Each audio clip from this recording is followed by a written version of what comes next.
Assalamualaikum sahabat Alikna semua, sehat selalu ya dimanapun berada. Tetap semangat. Kali ini kita mau bahas tentang bagaimana sih kejadian atau praktek orang-orang yang dia itu menikah sambil kuliah. Nah, jadi gini, ada pernikahan yang dia dilaksanakan pada saat seorang hamba Allah masih kuliah, itu terbagi dua ya. Ada yang dia itu disetujui oleh orang tuanya secara langsung 100% orang tuanya itu setuju. Dan ada juga yang orang tuanya itu dia tidak 100% menyerahkannya secara langsung, tapi ada kompromisasi di situ. Ya, tapi kali ini di segmen ini kita mau bahas dia itu bagaimana kalau orang tuanya 100% setuju dan menyerahkan kehidupan itu sepenuhnya kepada anaknya. Nah, begini sahabat Alikna semua. Dahulu waktu saya kuliah di Hadramaut ya, di Universitas Al-Ahqaf, di sini saya melihat ada dua versi bagi orang-orang yang dia itu nikah sambil kuliah. Ya, yang pertama ini ada dia versinya para habaib ya, atau keluarga ahlul bait, yaitu keturunan-keturunan Rasulullah. Mereka itu kuliah dan menikah. Ya, istrinya itu dibawa ke Hadramaut untuk menemani suaminya berkuliah. Ya mungkin memang di sini motivasinya adalah bahwa kalau kita menikah sambil kuliah, di situ istri akan menambah kita semakin semangat untuk belajar, begitu. Ya, masalah biaya. Nah, di sini bedanya. Kalau ahlul bait, mereka itu kalau menikah, semua kehidupannya difasilitasi oleh orang tuanya.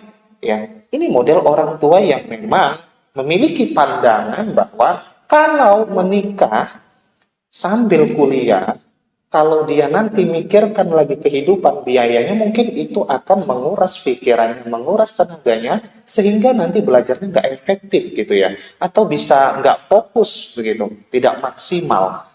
Maka dia menyerahkan semua urusan keuangan itu, biayanya itu kepada orang tuanya, dan orang tuanya memang siap. Nah, rata-rata kita lihat memang para ahlul bait ini luar biasa dalam mempersiapkan pernikahan bagi anak yang dia sedang menuntut ilmu.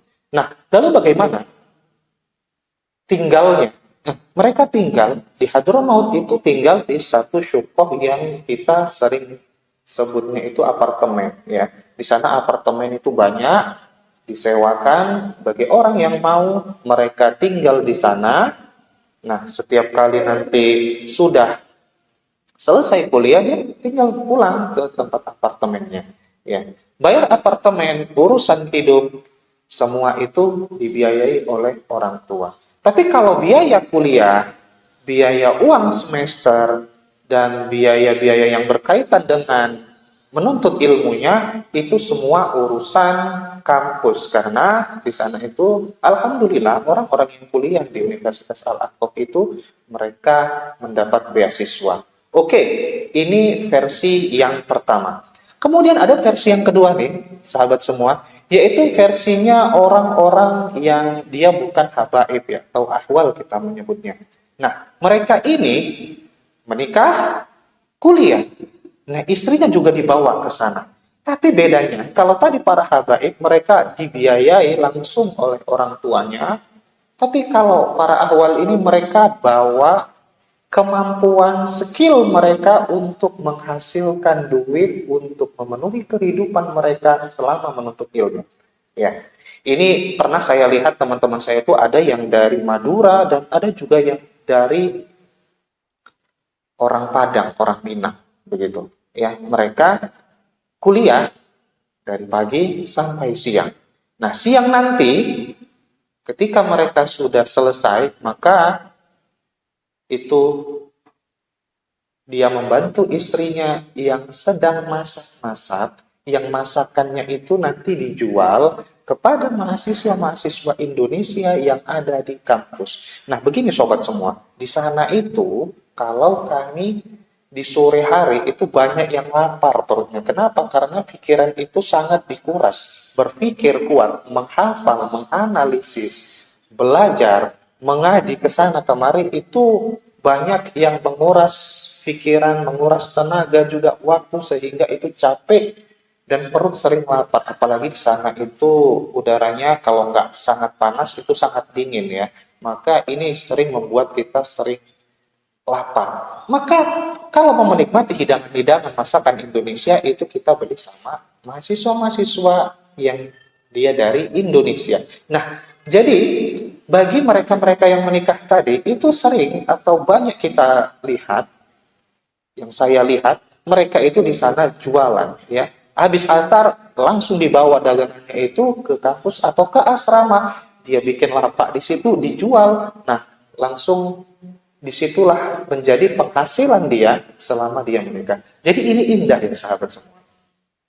Lalu nanti di malam hari mereka itu belanja, belanja kebutuhan apa yang besok mau dijual, apa yang mau dimasak, apa alat bahannya, semua itu dipersiapkan.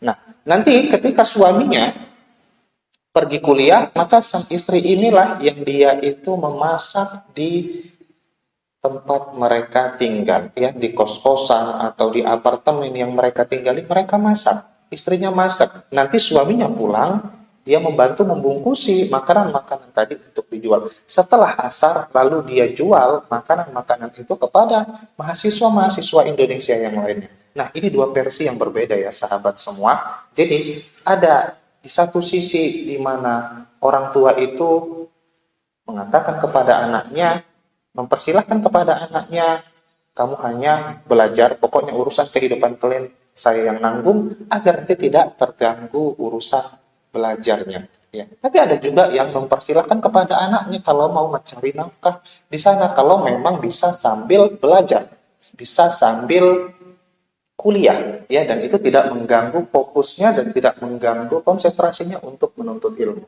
Ya. Lalu bagi orang-orang yang tadi dia jualan, gimana belajarnya? Ya, dia punya waktu belajar setelah Isya sampai malam hari. Di situ waktu dia belajar. Kemudian juga di sela-sela waktu dia jualan itu dia bisa belajar juga loh. Bahkan saya jumpai bahkan dia bisa mengikuti lembaga tahfizul Quran, dia bisa belajar qiraah. Itu tinggal tergantung bagaimana nanti kompromisasi antara suami dan istri untuk membagi waktunya ya. Jadi intinya sahabat Alikna semua, di dalam contoh yang ini, kalau memang mau menikah pada saat kuliah, kita harus mempersiapkan semua konsekuensi, kita mempersiapkan semua resiko, dan kita harus mempersiapkan semua ilmu-ilmu atau faktor-faktor yang mendukung untuk menikah, dan kita juga mempersiapkan diri untuk menghadapi segala resiko dan segala konsekuensi yang ada pada saat menikah itu. Maka bagi orang yang dia menganggap bahwa pernikahan itu membangun rumah tangga dan dia senang dengan berjuang, senang dengan berusaha, maka menikah itu menjadi motivasi tersendiri bagi dirinya. Itu membuat suatu kebahagiaan, membuat semangat, yang dari semangat itu dia akan mendapatkan hasil yang maksimal dari menuntut ilmu dan juga dari mencari nafkah. Tapi bagi orang-orang yang mungkin menganggap bahwa pernikahan itu mungkin ada untuk menikmati, maka sebaiknya kalau kuliah jangan dulu menikah ya, karena itu nanti repot ya.